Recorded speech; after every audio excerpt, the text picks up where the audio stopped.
Praise the lord. ఈరోజు మీకోసం జీవము గల దేవుని మాట. సామెతల గ్రంథము 24వ అధ్యాయము 6వ వచనము.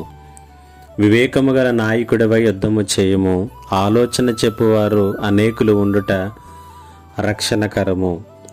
యుద్ధం చేయటానికి మనకు ఏమి అవసరము? ఈ ప్రశ్న వేసుకుంటే యుద్ధం చేయటానికి బలం అవసరమని, యుద్ధము చేయటానికి ఆయుధాలు అవసరమని చెప్పవచ్చు.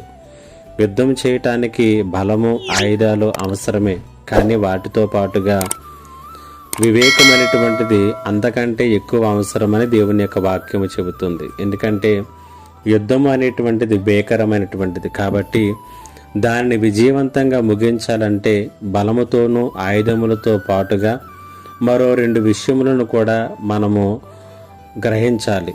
మరో 2 విషయములు కూడా మనకు అవసరం.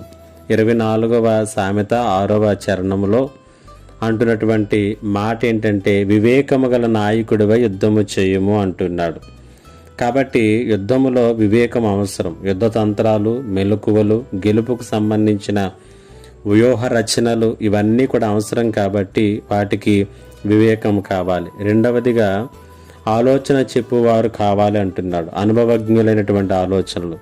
యుద్ధానికి వెళ్ళేటటువంటి రాజు దగ్గర ఖచ్చితంగా వారికి సలహాలు అందించే మంత్రులు ఉంటారు. అలాంటి వారు ఎంతమంది వారి చుట్టూ ఉంటే అంత సులువుగా ఆ యుద్ధంలో విజయం సాధించవచ్చు. అదే రీతిగా నీ చుట్టూ ఎంతమంది మంచి సలహాలు ఇచ్చే అనుభవజ్ఞులు ఉంటారో అంత సునాయాసముగా ప్రతి యుద్ధంలోనూ కూడా మనము విజయం సాధించవచ్చును. విశ్వాస జీవితము కూడా పోరాట జీవితమే. లోకముతోనూ, శరీరముతోనూ, అంధకార శక్తులతోనూ నిత్యము చేసేటటువంటి పోరాట జీవితమే విశ్వాసి యొక్క జీవితం. కాబట్టి వివేకముతో యుద్ధము చేయాలి. అనుభవం కలిగినటువంటి విశ్వాసుల యొక్క సలహాలు తీసుకోవాలి.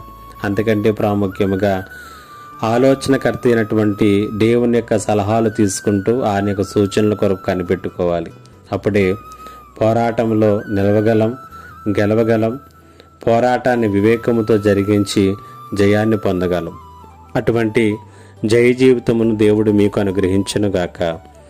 ఆమేన్. ప్రార్థన. మా గొప్ప దేవుడైన తండ్రి, నీకు వందనాలు. వివేకము కలిగి మా విశ్వాస జీవిత పోరాటాలలో మేము పోరాడటం మాకు నేర్పించమని యేసు నామమున అడుగుచున్నాను తండ్రి. ఆమేన్.